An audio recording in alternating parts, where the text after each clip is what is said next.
Hello दोस्तों, आप सभी लोगों का बहुत बहुत स्वागत है आपके अपने YouTube चैनल एनपी एजुकेशन पर। देखिए, आज हम लोग जो पढ़ेंगे सीटेड मैथ यानी कंटेंट या विषय वस्तु से संबंधित जो सिलेबस था उसमें था ज्यामिति, आकार और स्थानिक समझ, हमारे चारों ओर विद्यमान ठोस पदार्थ, फिर देखिए था संख्याएं, जोड़ना और घटाना, गुणा करना, विभाजन, मापन, भार, फिर क्या था समय, परिणाम, आंकड़ा प्रबंधन, पैटर्न और राशि। यही हमारे सिलेबस थे और सिलेबस को हमने इससे पहले वाले पार्ट में भी देखा था। लेकिन अब देखिए, हम लोग यहाँ से शुरू करते हैं कि सीटेट में संख्याओं से संबंधित कौन से प्रश्न पूछे जाते हैं, क्योंकि सबसे पहले हम लोग संख्याओं को पढ़ेंगे, फिर ज्यामिति को हम लोग थोड़ा सा बाद में पढ़ेंगे, लेकिन सबसे पहले हम कहाँ से शुरू करेंगे? संख्या से, क्योंकि सबसे पहले हमको किसका ज्ञान होना आवश्यक है? संख्याओं का। यानी जो सीटेट के एग्जाम में संख्याओं से संबंधित जो प्रश्न पूछे जाते हैं उन पे हम सबसे पहले बात करेंगे। तो आइए सीधा चलते हैं हम किधर? संख्याओं की तरफ ना। चलिए हम लोग थोड़ा सा देखेंगे संख्याओं से संबंधित कैसे प्रश्न पूछे जाते हैं सीटेट में।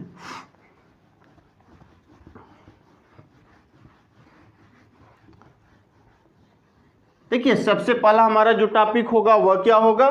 संख्या।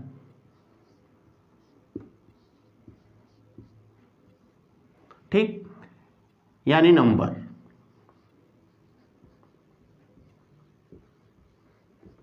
देखिए, संख्या की बात करें तो इसे हम सम्मिश्र संख्या भी कह सकते हैं, कॉम्प्लेक्स नंबर। अब देखिए, जो संख्याएं होती हैं वह दो प्रकार की होती हैं। कौन कौन? तो एक होती है वास्तविक संख्या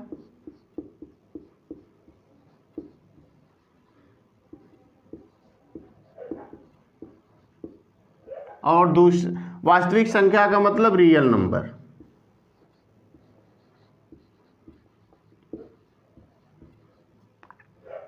और दूसरा कौन? काल्पनिक संख्या।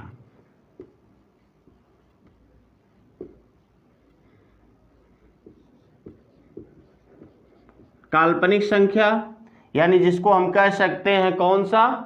तो आप कह सकते हैं इमेजिनरी नंबर ना, इमेजिनरी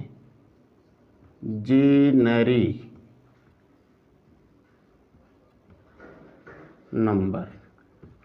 यानी कि हमारी संख्याएं कितने प्रकार की? दो प्रकार की, वास्तविक संख्या और काल्पनिक संख्या। देखिए, वास्तव में अगर कहा जाए तो काल्पनिक संख्या कुछ होती नहीं है, लेकिन हम लोग करते क्या है? काल्पनिक संख्या को वास्तव में लिखने के तौर पे काल्पनिक संख्या को हम काल्पनिक संख्या बना देते हैं। चलिए कुछ देर में इसको हम पढ़ेंगे, लेकिन पहला देखिए वास्तविक संख्या और दूसरा काल्पनिक संख्या। अब जो वास्तविक संख्याएं होती हैं वह भी दो प्रकार की होती हैं। पहले नंबर पे आता है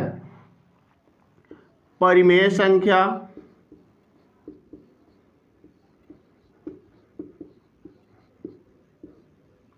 यानी जिसको हम बोलते हैं रेजनल नंबर। Regional number. और दूसरी कौन?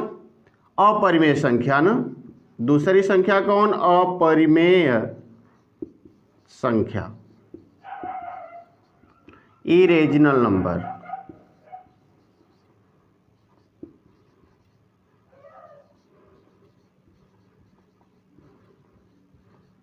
ठीक, फिर देखिए परिमेय संख्याएं दो प्रकार की हो सकती हैं। कौन कौन?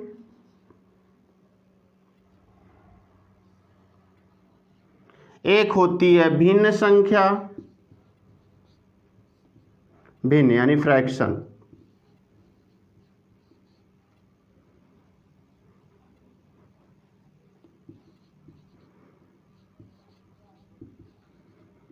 फ्रैक्शन नंबर होता है।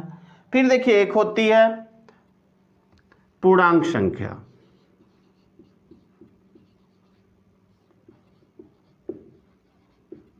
पूर्णांक संख्या यानी इंटीजर्स नंबर।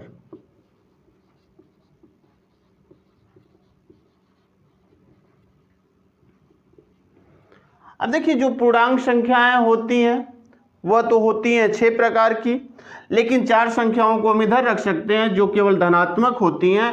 जैसे देखिए धनात्मक जो संख्याएं होती हैं उसमें होती है पूर्ण संख्या, यानी जिसको हम बोलते हैं होल नंबर ना। पूर्ण संख्या का मतलब होल नंबर।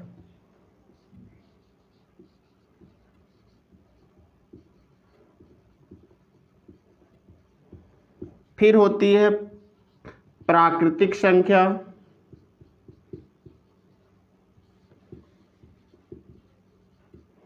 यानी नेचुरल नंबर।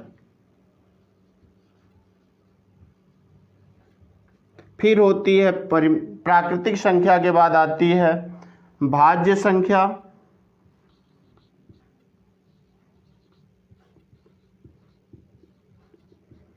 यानी कंपोजिट नंबर।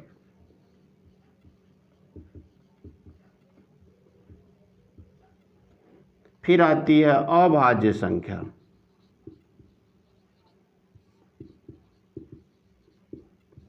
जिसको हम बोलते हैं प्राइम नंबर।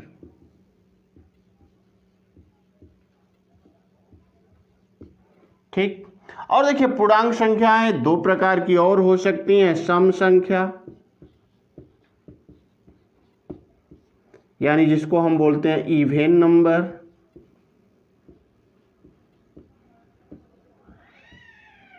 और विषम संख्या, यानी ओड नंबर।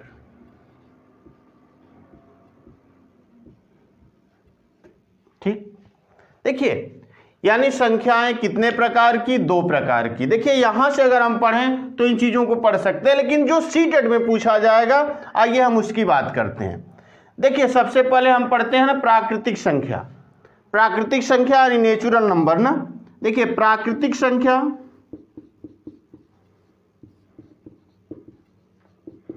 यानी नेचुरल नंबर ना।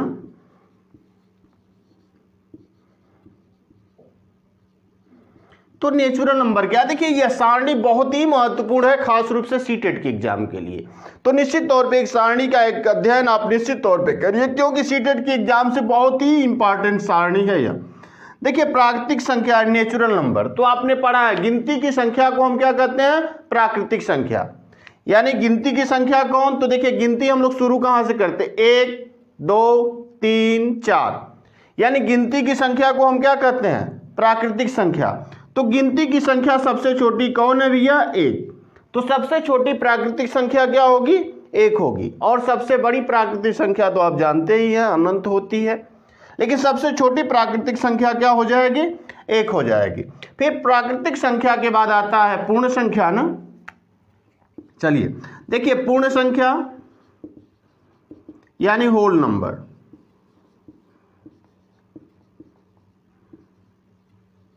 देखिए होल नंबर की बात करें, ठीक, होल नंबर यानी होल नंबर की बात करें जब हम पूर्ण प्राकृतिक संख्या में शून्य को शामिल कर देते हैं तो जो संख्याओं का समूह प्राप्त होता है उसे ही हम क्या कहते हैं, पूर्ण संख्या कहते हैं। यानी 0 1 2 यह क्या हो जाएगी, पूर्ण संख्या हो जाएगी। तो सबसे छोटी पूर्ण संख्या क्या हो गई, 0 हो गई ना। फिर देखिए अगला नंबर जो होता है वह पूर्णांक संख्या। चलिए पूर्णांक संख्या हम किसे कहते हैं, देखिए क्रम से अगर थोड़ा सा पढ़ें, पूर्णांक संख्या यानी इंटीजर्स नंबर। ठीक। अब देखिए पूर्णांक संख्या क्या है, अगर हम बात करें कि जब हम पूर्ण संख्या में ऋणात्मक संख्याओं को शामिल कर देते हैं या प्राकृतिक संख्या में शून्य और ऋणात्मक संख्याओं को शामिल कर देते हैं तो जो संख्याओं का समूह बनता है उसे ही हम क्या कहते हैं, पूर्णांक संख्या। यानी माइनस अनंत से लेकर प्लस अनंत तक की जो संख्याएं होती हैं वह पूर्णांक संख्याएं कहलाती हैं ना। माइनस अनंत से लेकर प्लस अनंत तक की जो संख्याएं कहलाती हैं वह पूर्णांक संख्याएं कहलाती हैं। फिर आइए भाज्य संख्या क्या है और अभाज्य संख्या क्या है, थोड़ा सा इसे देख लेते हैं। देखिए भाज्य संख्या क्या है,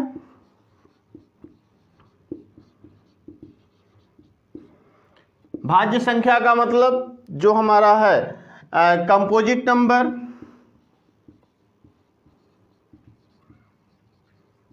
देखिए कंपोजिट नंबर की हम बात करें तो वह संख्या जो एक और स्वयं के अतिरिक्त किसी दूसरी संख्या से विभाजित हो जाती है उस संख्या को हम भाज्य संख्या कहते हैं। और सबसे छोटी भाज्य संख्या कौन है? 4 है ना। सबसे छोटी भाज्य संख्या कौन है? 4। और सबसे छोटी विषम भाज्य संख्या कौन है? 9। यानी कि वह संख्या जो एक और स्वयं के अतिरिक्त किसी और संख्या से विभाजित हो जाती है उसे हम भाज्य संख्या कहते हैं ना। अब फिर देखिए आ जाइए अभाज्य संख्या, यानी अभाज्य संख्या प्राइम नंबर, ये काफी महत्वपूर्ण संख्या है अभाज्य संख्या। देखिए प्राइम नंबर क्या है, अभाज्य संख्या क्या है? तो वह संख्या जो एक और स्वयं के अतिरिक्त किसी और संख्या से विभाजित नहीं होती उसे हम क्या कहते हैं? अभाज्य संख्या कहते हैं। सबसे छोटी अभाज्य संख्या कौन? 2। यही है ना, सबसे छोटी अभाज्य संख्या कौन? 2। सबसे छोटी विषम अभाज्य संख्या कौन? तो 3 हो सकता है ना। देखिए सबसे छोटी अभाज्य संख्या 2, लेकिन सबसे छोटी विषम अभाज्य संख्या कौन? तो आपका हो जाएगा 3। यानी कि अगर आपसे कहे सबसे छोटी या सबसे बड़ी समभाज्य संख्या कौन है तो आप कह दीजिएगा 2 है ना, क्योंकि इससे बाद में जो हम लोग प्रश्न करवाएंगे तो इसको और स्पष्ट कर लेंगे। अब देखिए आ गया सम और विषम संख्या। सम संख्या क्या है? तो देखिए सम और विषम संख्याएं ऋणात्मक भी होती हैं और धनात्मक भी होती हैं, लेकिन यह जितनी संख्याएं इधर हैं केवल और केवल क्या होती हैं? धनात्मक होती हैं। लेकिन सम और विषम संख्या ऋणात्मक होती है, इसीलिए हम इसको इधर लिख दिए। ठीक है। अब देखिए ऋणात्मक और धनात्मक दोनों हो सकती हैं, तो वह संख्या जो 2 से विभाजित हो जाती है उसे सम संख्या कहते हैं। या दूसरे तौर पे आप कह सकते हैं, देखिए सम संख्या में हम कह सकते हैं सम संख्या कि वह संख्या जिसके इकाई का अंक 0, 2, 4, 6, 8 हो वह संख्या सम संख्या है। और विषम संख्या जिस संख्या के इकाई का अंक 1, 3, 5, 7 और 9 हो वह संख्या क्या है? विषम संख्या है। यानी सम संख्या क्या हुई? तो वह संख्या जिसके इकाई का अंक 0, 2, 4, 6 और 8 हो वह संख्या सम संख्या, तथा वह संख्या जिसके इकाई का अंक 1, 3, 5, 7 और 9 हो वह संख्या कौन सी संख्या हो गई? तो विषम संख्या हो गई ना।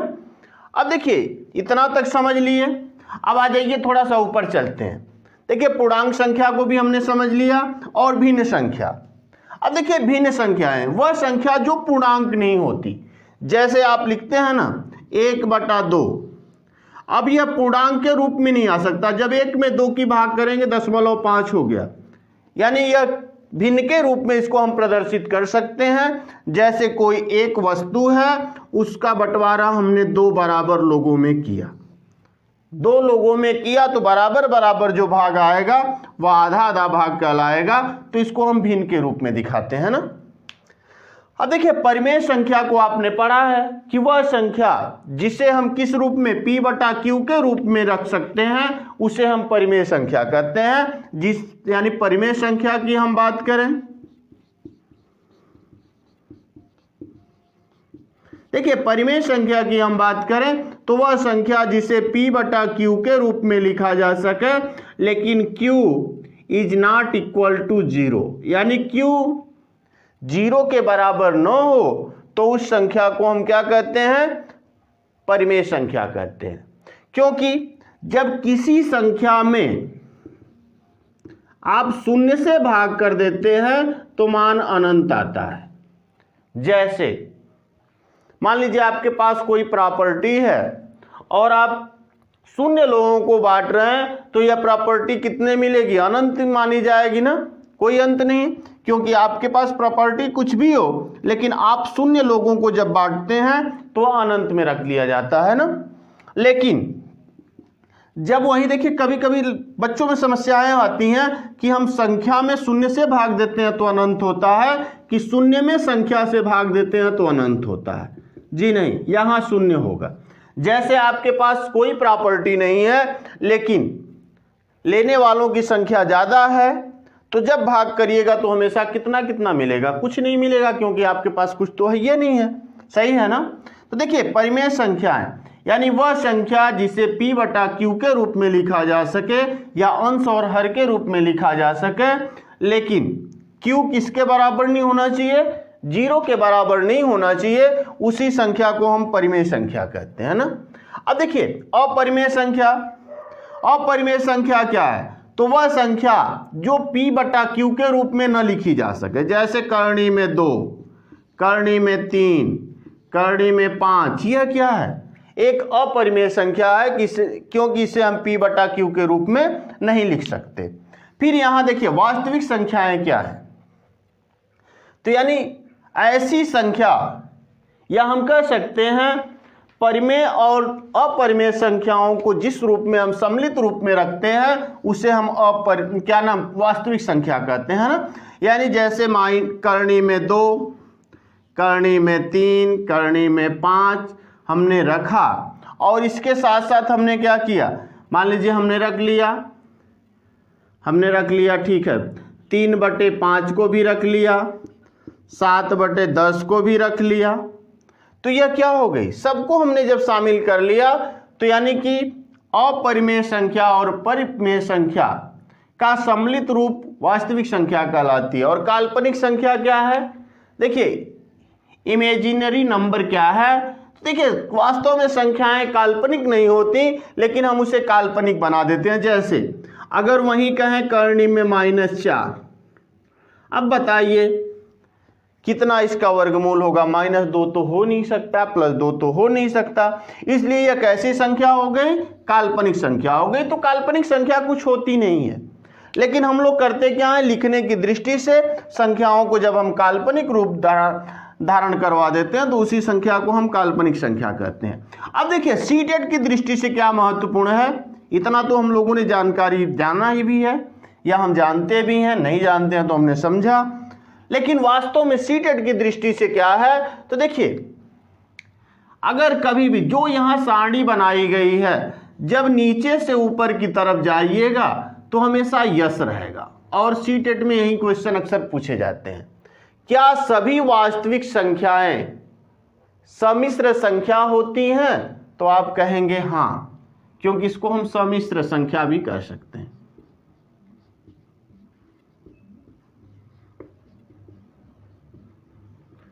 अगर आएगा क्या सभी संख्याएं वास्तविक संख्या होती हैं, यानी क्या सभी संख्याएं वास्तविक संख्या होती हैं, तो आपका उत्तर क्या हो जाएगा, नो, क्योंकि संख्याओं के 2 रूप हैं, वास्तविक और काल्पनिक।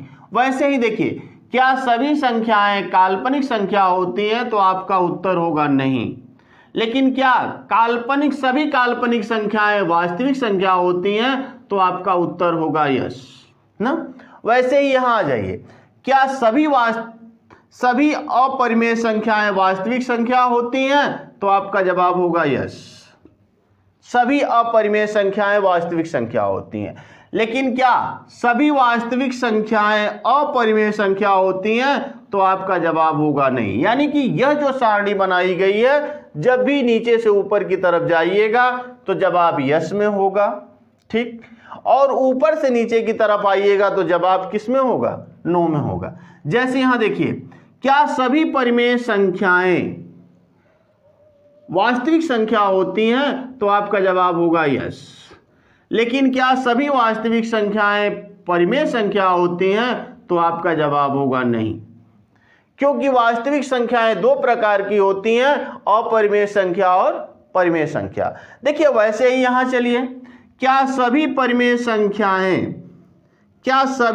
संख्याएं परिमेय संख्या होती हैं, तो आपका जवाब होगा यस, लेकिन क्या सभी परिमेय संख्याएं भिन्नात्मक संख्या होती हैं, तो आपका जवाब होगा नहीं, क्योंकि परिमेय संख्याओं के भी 2 रूप हैं, भिन्न और पूर्णांक। वैसे ही देखिए, क्या सभी पूर्णांक संख्याएं परिमेय संख्या होती हैं, तो आपका जवाब होगा यस, लेकिन क्या सभी परिमेय संख्याएं पूर्णांक संख्या होती हैं, तो आपका जवाब होगा नहीं।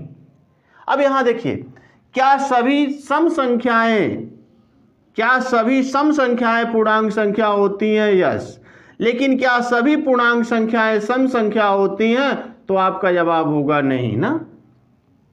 वैसे ही यहां देखिए, क्या सभी विषम संख्याएं पूर्णांक संख्या होती हैं? तो यस। लेकिन क्या सभी पूर्णांक संख्याएं विषम संख्या होती हैं? तो आपका जवाब होगा नहीं ना। वैसे ही यहां भी देखिए,